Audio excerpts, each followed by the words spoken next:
Olá, nós vamos prosseguir o nosso curso de Geografia e hoje nós vamos falar de um tema muito importante para o seu vestibular.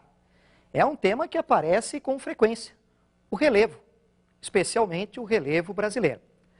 Antes de conhecermos as características do relevo brasileiro, nós temos que lembrar dos tipos de rochas e das estruturas geológicas. Vamos conhecer um primeiro tipo de rocha através do nosso quadro. As rochas magmáticas são formadas pelo resfriamento e solidificação do magma. Esse resfriamento e solidificação do magma pode ocorrer no interior do planeta. É um resfriamento lento que leva à formação de um tipo de rocha magmática chamada de intrusiva ou cristalina.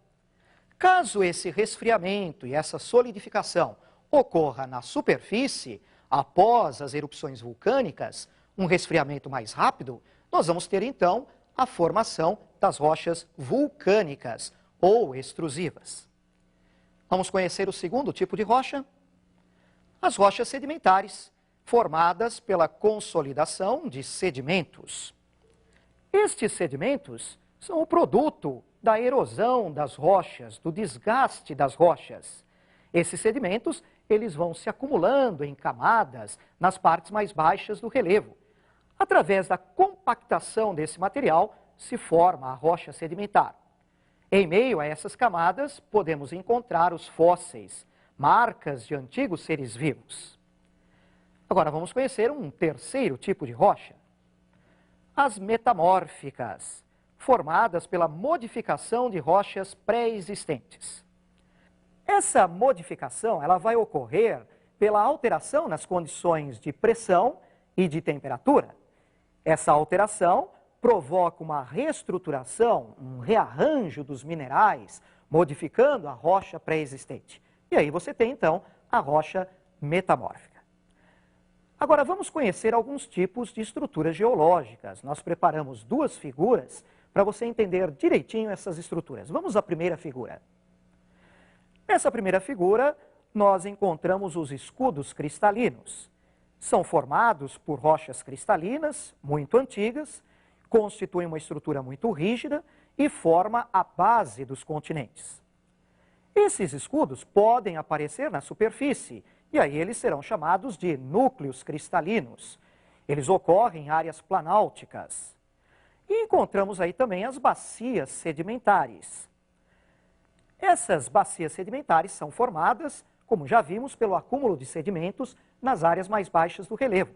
E elas vão aparecer com frequência em depressões e principalmente em áreas de planícies. Essas estruturas geológicas que você acabou de conhecer são muito comuns no Brasil. Agora nós vamos conhecer um outro tipo de estrutura geológica. Vejam a figura. Os dobramentos são formados por pressões laterais em pacotes de rochas sedimentares. Essas rochas dobradas formam montanhas e as montanhas agrupadas formam as cordilheiras. A porção superior da dobra, a porção convexa, é chamada de anticlinal. E a porção inferior, a porção côncava, é chamada de sinclinal. Esse sinclinal, evidentemente, forma os fundos de vales. Você pode perceber as encostas das montanhas chegando aos anticlinais. Os dobramentos modernos, que deram origem às grandes cordilheiras, a Cordilheira dos Andes, o Himalaia, os Alpes, esses grandes dobramentos se formaram no período terciário da Era Cenozoica.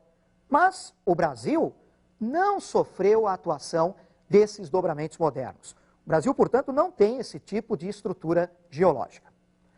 E como é o relevo brasileiro?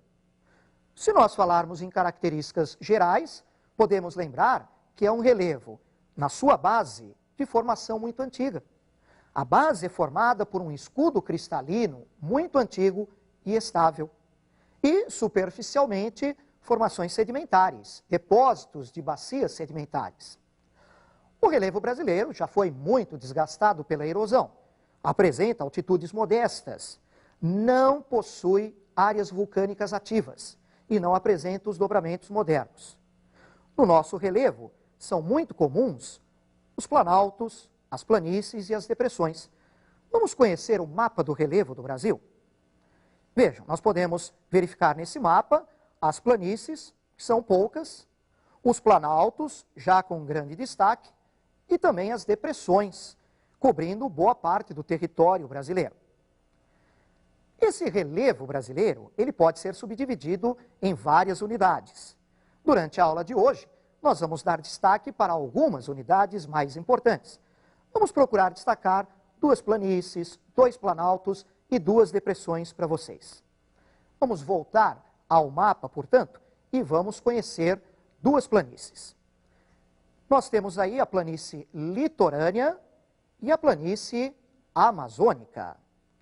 Na planície litorânea, que é estreita, alongada, nós temos algumas interrupções. Alguns costões rochosos interrompem a continuidade da planície litorânea. São as chamadas falésias ou barreiras. A planície amazônica acompanha o curso do rio Amazonas e de alguns dos seus afluentes, formada por terrenos sedimentares de origem fluvial e marinha. Essa planície amazônica, ela pode ser didaticamente compartimentada em 3 níveis. Vamos conhecer esses 3 níveis da planície amazônica através de uma figura? O nível mais baixo, junto aos rios, recebe o nome de planície de várzea e está permanentemente alagada. Numa porção um pouco superior, os tesos, que sofrem alagamentos durante a época das cheias dos rios. E numa altitude um pouquinho mais elevada, a terra firme. Essa planície de terra firme não sofre alagamentos. Quanto aos planaltos brasileiros, a primeira coisa que podemos lembrar é que eles apresentam formas de relevo muito variadas, muito diversificadas. Nós vamos conhecer 2 deles. Vamos voltar ao mapa, então.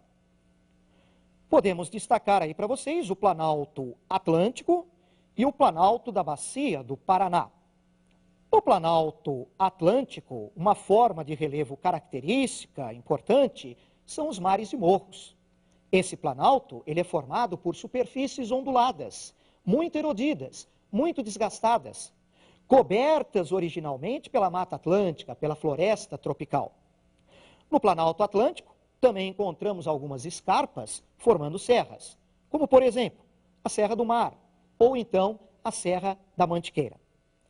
No caso do Planalto da Bacia do Paraná, uma forma de relevo típica é a cuesta, erroneamente identificada como serra. Por exemplo, a Serra de Botucatu, no interior de São Paulo.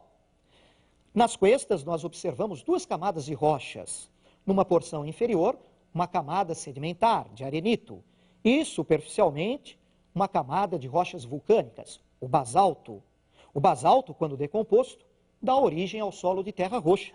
É um solo muito fértil, muito importante para a agricultura. Vamos conhecer agora 2 depressões do Brasil. Vamos voltar ao mapa. Quanto às depressões, podemos destacar a depressão sertaneja e a depressão periférica. Essa depressão sertaneja, e que acompanha também o Vale do Rio São Francisco, ela é caracterizada por superfícies muito aplainadas, rebaixadas, localizadas entre serras e chapadas. A forma de relevo, chapada, é comum no Brasil, na região do sertão nordestino e na porção central do território brasileiro. A depressão periférica, ou depressão periférica da borda leste da bacia do Paraná, ela é importante pela ocorrência de jazidas de carvão mineral, especialmente no sul de Santa Catarina, no Vale do Rio Tubarão. Essa depressão é composta por terrenos sedimentares e metamórficos. Muito bem, é importante também, depois de nós conhecermos todo esse relevo brasileiro, lembrarmos de algumas outras questões importantes sobre esse relevo, não só do Brasil, mas do mundo como um todo também, e de alguns aspectos geológicos. Nós preparamos algumas questões que nós vamos analisar e vamos complementar esse conteúdo de relevo que é muito importante para o seu vestibular. Então, vamos ver a primeira questão que nós preparamos. O que são os agentes endógenos e exógenos que atuam sobre o relevo? Esses agentes atuam tanto na construção quanto na modificação do relevo. Os agentes endógenos atuam a partir do interior da crosta. Eles envolvem, por exemplo, as atividades vulcânicas, o deslocamento das placas tectônicas e o choque entre elas, ou então as atividades sismológicas, os terremotos. Os agentes exógenos atuam a partir da superfície do planeta. Inclui, por exemplo, a ação dos ventos, das chuvas, da água dos rios, dos mares e até dos seres vivos. Vamos verificar a nossa segunda questão. Por que o Brasil não é afetado por terremotos violentos? Os terremotos violentos ocorrem no contato entre as placas tectônicas, em grandes falhamentos geológicos ou nos dobramentos modernos. O Brasil não apresenta essas características e não tem áreas vulcânicas ativas. O relevo brasileiro, ele é geologicamente estável, ele é de formação antiga. Vamos agora à terceira questão. Qual é a origem dos combustíveis fósseis? O carvão mineral é resultante do soterramento e da fossilização de antigas florestas, ocorrendo esses fatos principalmente no período carbonífero da era paleozoica.